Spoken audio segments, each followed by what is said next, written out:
mana unaqani kim oldi? Mana uni sana qilaman deb oluvdi. O'zingni unaqang yo'q bola.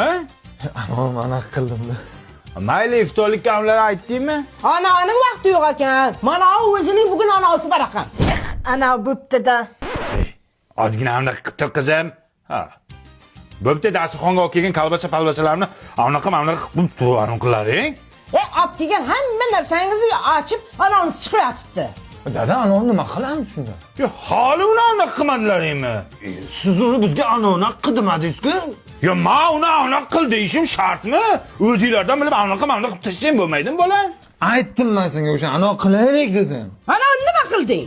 Ananing tagiga kiruvdim. Ana unaqa tegibdi. Yangi kiyimni anaqasini chiqardi.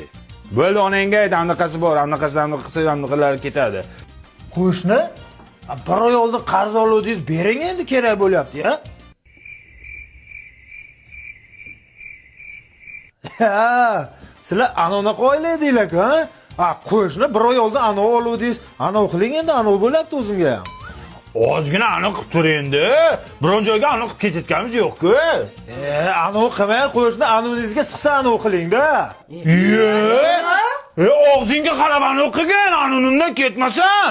Bit turib anoningni chiqarib qo'yaman. Hammaning ko'zi sen